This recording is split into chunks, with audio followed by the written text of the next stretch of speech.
Eto na! Good morning night, mga kapuso! Panahon na para magsaya! Nakatutok na ang tropang may... Insomnia! Tweet us with your comments and suggestions. Twitter.com/officialtimyap. Yap, next, makakasama natin ang isa sa mga prom-bihirang beauties on our list. Dito lang sa The Tim Yap Show. Kayo, na-hashtag na ba kayo?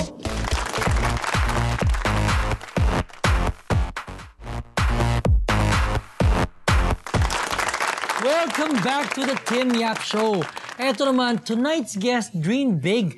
Kaya naman napabilang siya at nanalo sa Artista Search na Starstruck. After more than 5 years in the biz, she still manages to make us kilig with her cuteness.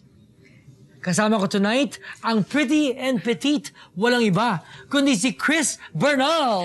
Hi! Uy, hello! Yung gwapo nun, no? Cute! Hey, Chris! Hi, Tim! Hello there! Uy, namiss kita! I know, long time no Pwede ba see. dito? Oo naman, please come in. Napapanood ko lang to sa Ayan. TV eh. Diba? Alam mo, Chris, unang-una, you're so cute. Ang sarap-sarap mong panurin. Sumayaw, kumanta. Lagi na lang akong cute, no? Oo, no? Bakit Feel ko ako, parang baby face lang. meron bang pressure of tumatanda. being cute? Alam mo, parang, meron bang time na gusto mag-break away from being cute? Minsan, kasi parang hindi ako makakuha ng roles na medyo mature. Lagi lang akong inaapi, ganun. Kasi pinanganak kang cute eh. It's called the curse of being cute. Pero Diba? at least, di ba, hindi ako feel ko pag tanda ako, cute pa din ako.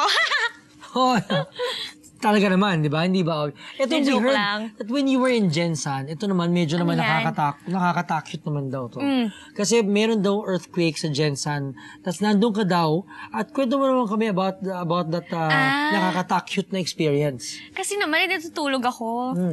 Tapos, akala ko may mumu na nagpaparamdam sa akin. Ba't gumagalaw yung paligid ko? Akala ko parang may mumu sa paligid. Tapos wala, nag-earthquake na pala.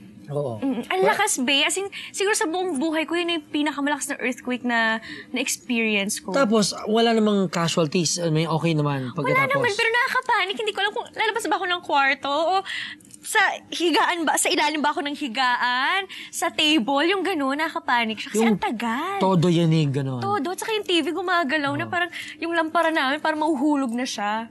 Movie levels. Oo. Ito naman, Chris, after Pwede ba Coffee Prince, mag-unan? of course, be as comfortable as you want to be. Ito naman, Chris, after Coffee Prince, I heard you're planning a Euro trip vacation with your folks. O, kamusta naman yan? Ano naman ang balak mo sa, mga stopovers mo? Are you excited about your trip? Oo, kasi pinag-ipunan ko eh. Kasi dream talaga ng family ko yun. So ako, hindi ako gumagastos. Wala akong luho. Hindi ako bumibili ng bagong sasakyan. Hindi ako nagpapagawa ng bahay. Kasi gusto ko talaga mabigay sa kanila yung Europe trip na yun. So Wow. gift ko sa kanila yun nung last Christmas. Nanggaling na kayo. Ay, hindi. Ngayong March pa lang. Pero kumbaga, binalita ko na sa kanila na alis tayo ng March, mag-Europe tayo nung Pasko. Wow, ang sarap naman yan. So, saan kayo pupunta?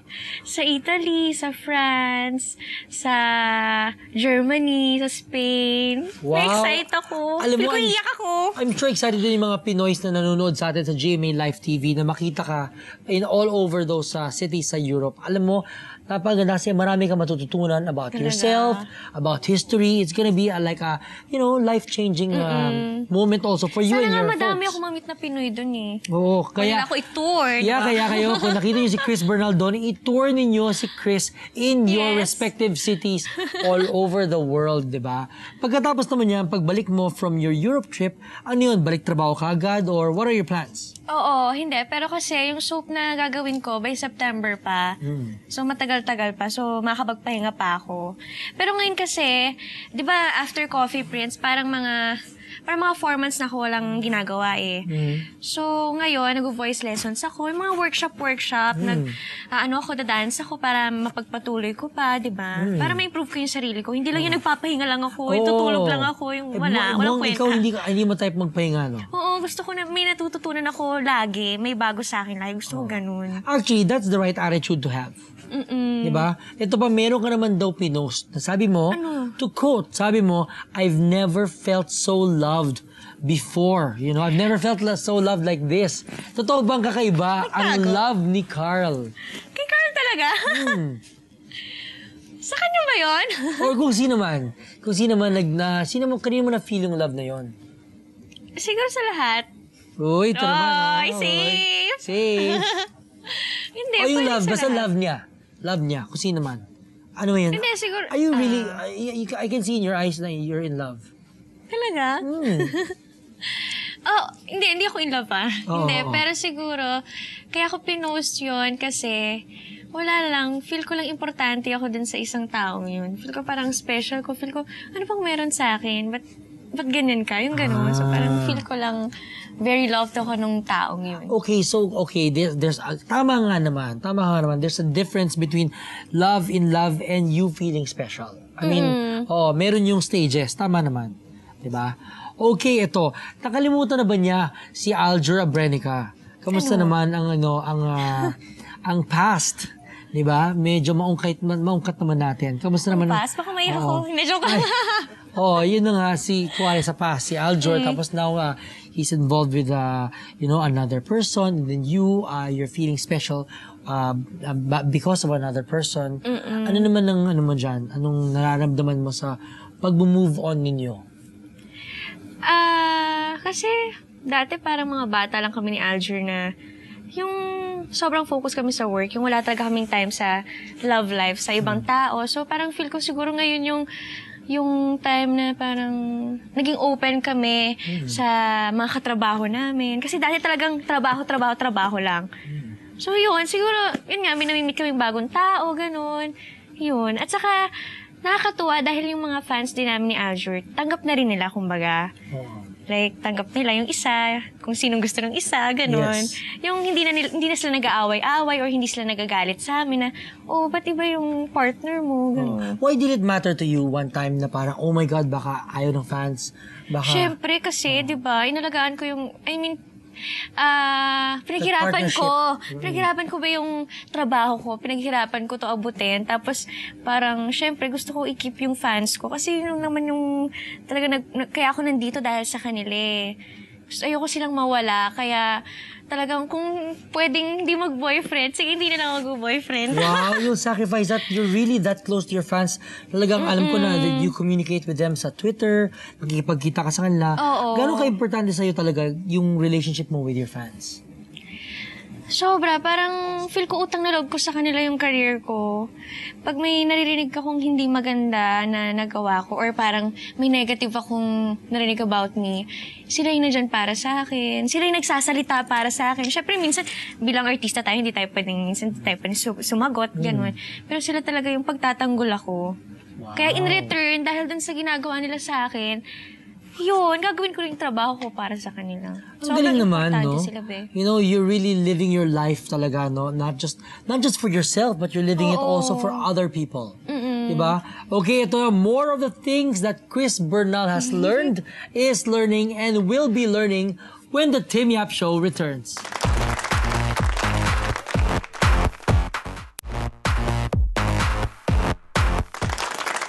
Welcome back to the Tim Yap Show at kasama natin, we are learning how it is to live and to love from Chris Bernal. Hello, Chris. Hello. Okay, Chris, Ano ito. naman yan? Ito, gusto ko malaman, ano yung what's the best thing you've learned from your life in showbiz? Life lesson. Life lesson sa showbiz. Siguro stay humble. Kahit ano pang marating mo, pag maintain mo yung attitude mo na yun, lahat pa ng pangarap mo sa buhay, hindi lang sa showbiz, kundi para sa pangarap mo sa ibang tao, makakamit mo, makukuha mo. When your feet is on the ground, mas yung sights mo, yung vision mo, mas malawak, diba? Saka kung iisipin mo yung lahat ng tao, kasi ako, sorry, mababaw kasi ako eh. So, madali ako maawa, alam mo yun. So, matulungin ako, be. Tumutulong ako lagi sa mga charity, ganun. Sumasali ako sa kanya. Paano naman, do you watch out for people naman who take advantage of you? Yung pagiging mabait at maawain mo? Oo, pero parang okay lang, take advantage Problema nila. na nila Basta yun. nakakatulong ako sa kanila. Problema rin nila yun. Hindi sila na, makarma na lang sila. Tama yun. Basta nakakatulong ako. That's not my problem anymore. That's your problem anymore. Diba? Sabi nga nila. Diba? Ito naman, what is Chris Bernal like when she's not taping? When she's not working? Ako, alam mo, sa totoo lang, Tim, sobrang simple ko lang. Wala, sa bahay lang ako. Tinutulungan ko yung mommy ko sa bahay, sa household chores, ganun. Tapos, minsan lumalabas lang ako kasi nagmo-muay thai din kasi ako nag-exercise ako, tumatakbo ako, ganun. Yun lang. Pero hindi ko hilig yung, kunwari labas ako tapos magsha-shopping ako ng mga gusto ko. Hindi. Siguro once a month lang or minsan-minsan lang. Madalas lumalabas ako para gawin yung responsibilities ko sa bahay. Yes, Eto na. Talking about responsibilities, kalimutan natin yung mga responsibilities just for now kasi maglalaro tayo ng game. OMG, This mahirap game ba yan? is called Chris and Tell. Ayan, ito. Meron akong ilalabas ng mga pictures and you will tell us something about the picture or the subject na nandito sa picture. Kung ano man, no holds barred. Feel free to share. Okay? Sige. Ready ka na? Unang-unang picture. Hindi ko ba nakikita to lahat ha? Unang-unang picture. To. Si Rocco? Sweet. Minsan pag nakatrabaho kasi siya sa Koreana, Yes. hindi mo alam minsan kung may gusto na ba sa'yo o magkatrabaho lang talaga kayo. Minsan may mga mixed signals. Oo, parang ano ba? Trabaho pa ba itong sinasabi mo sa akin? Ganon. Si Rocco talaga. Ay, pero mabait yan Ang bait, mabait talaga. Pero mahilig magbigay ng mixed signals. Oo, at sa career yan talaga. Oo, sa no? lahat, sa acting, sa mga eksena namin, sa pagsasayaw. Todo. Todo, bigay todo talaga Next, siya. tingnan natin kung todo rin ba to. Ito. Si Mark? Ano ba ang itsura niya dyan, Mark? Ang bata niya pa. Bata pa nga siya, baby pa siya nito. Si Mark, alam mo si Mark yung sa lahat ng love teams ko, siya yung parang pare. Yung Pinaka-pare ka, pare-pare mo. Pinaka-pare, yung walang mali siya. Akbayan ko siya, akbayan niya ako, walang mali siya. Ganun talaga. At saka siguro siya yung next to Aljur na close ko talaga. Sa guys. Oo nga, Mark pare. Oo, pare ko yan. Mark pare Heras. Eto naman, tignan natin kung gaano katodo. Eto, Uy! si Iko. Si Iko, si Jericho. Nakatrabaho ko siya sa Ben Tumbling. Gumawa kami ng indie film. Mukhang intense.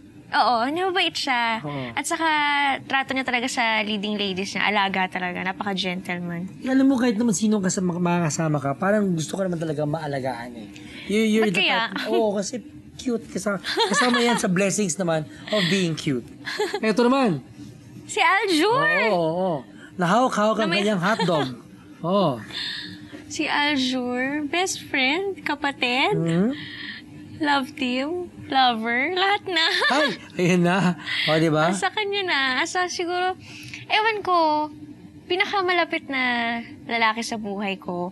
Saka yung taong nandyan talaga para sa akin. Sa lahat, be. As in, kahit hindi kami magkatrabaho, kukontakin niya ako kung may problema ako, may kailangan ka. Alam mo yon, yung alam mong kaibigan talaga, andyan pa rin siya kahit hindi kayo mag-love team, Ang gano'n. bait niya. Mabait Tawag siya, mabait siya. Kumain ka na ba ng hotdog? Mga ganyan. Diba? Ayan, eto naman. Last but not the least. Uy! Ang taray, ngayon ko na nakita. Yan, in Diba? fairness. At nakanaks. Nakanaks, diba? Si Carl, matyaga sa akin. Matyaga. Gano'ng katsaga?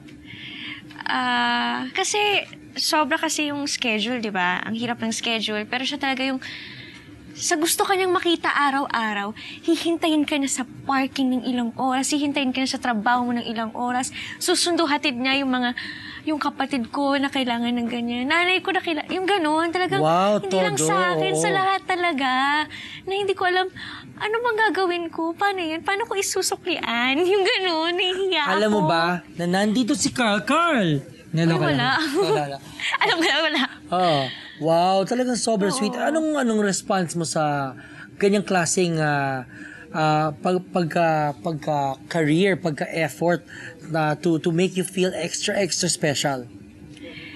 Natutuwa ako, feel ko, yun nga, di ba nga nag-tweet ako na parang feel ko special ako, feel ko I'm so loved by this person, alam mo yun. Yun, talagang... Galing.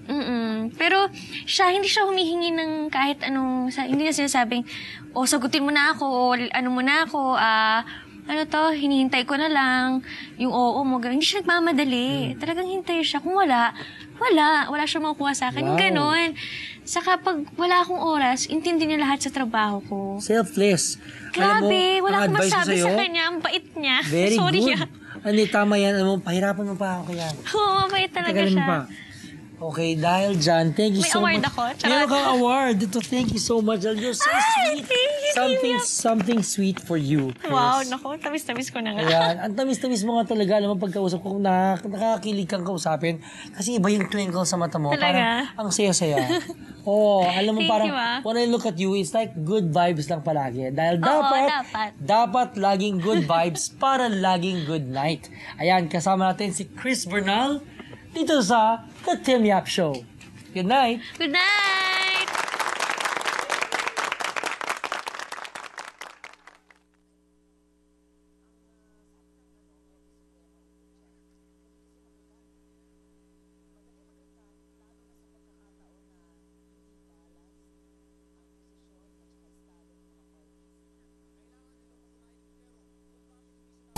Up next,